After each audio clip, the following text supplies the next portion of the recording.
اب آپ کو حیران کن بات بتاؤں، فتاوی رضویہ کے اندر اعلی حضرت نے نبی الاسلام کی پیدائش کی تاریخ 8 ربیع الاول لکھی ہے. ہاں، اور غنیت الطالبین میں شیخ عبد القادر جیلانی نے 10 محرم الحرام لکھی ہے اور اسی کو راجع قرار دیا ہے. پیدائش کا مہینہ بھی فارغ ہو گیا اور تاریخ بھی فارغ ہوگی محرم میں. اب ہمارا ایک معصومانہ سوال ہے کہ آپ لوگوں کا یہ دعویٰ ہے کہ جو اولیاء اللہ ہیں اور پھر آپ کلیم کیے ہوئے ہیں شیخ عبد القادر جیلانی کو اپنے بنائے ہوئے اولیاء میں سے. ہمارے جو اولیاء ہیں نا ان کے سردار تو خلفائے راشدین ہیں. آپ کے بنائے ہوئے اولیاء کا جو سردار ہے وہ تو پوری کائنات کو اس طرح اپنی ہتھیلی پہ دیکھ رہے ہیں جیسے رائی کا دانہ. ویسے رائی کا دانہ بھی ہتھیلی پہ اتنے غور سے نظر نہیں آتا بغیر اینک کے، پتہ نہیں کیسے دیکھتے ہوں گے وہ. تو یہ تو آج ہمیں سائنس بتا رہی ہے نا خوردبین کے ذریعے کہ کیا کچھ ہے اس چھوٹے سے دانے میں اور بیج میں.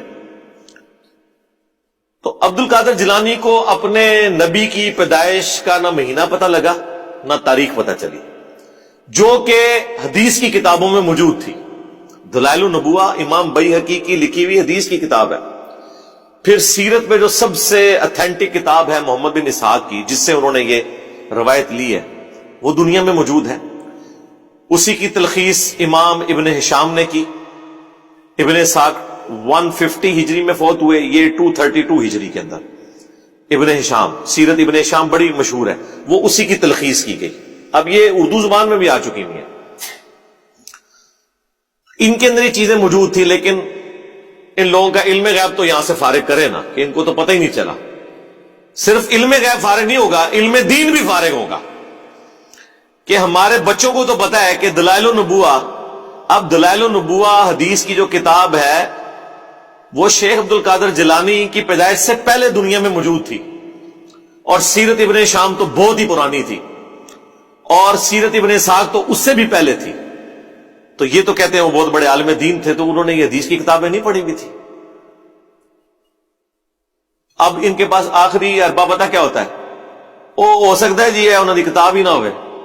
ہاں، اسی بھی یہی چاہتے ہیں کہ اتنے ہی آؤ، یہ ساری کتاباں کرو دریا برد اور قرآن و سنت ہوتے آ جاؤ، چھڑو انہوں نے. لیکن کتابیں خالی فارغ نہیں ہوں گی. ہاں، if there is no کشف al Mahjub there is no Ali bin Usman Hujwiri. if there is no Al Muhannad Al Mufannad there is no دیوبندیت. ہاں، انہی کتابوں میں تو یہ فرقے کھڑے ہوئے ہیں. اگر یہ کتابیں فارغ ہوں گی تو یہ صرف کتابیں نہیں فارغ ہوں گی، اپنے بڑے بابے بھی نہ لے کے ڈبڑ گیا. ہاں، اسی لیے تو ان کتابوں کا دفاع کرتے ہیں. یہ انہیں پتا ہے کہ اگلا سٹیپ ہم سے انہوں نے یہ منوانا ہے کہ ایسے کتاباں فارغ تھے بابے بھی فارغ. حالانکہ بابے تو فارغ ہو گئے، انہیں کتاباں دی روشنی جی فارغ ہو گئے. یہ اس طرح کی چیزیں یعنی پبلک میں چونکہ چل رہی ہوتی ہیں، اس لیے میں نے اسے ڈسکس کیا.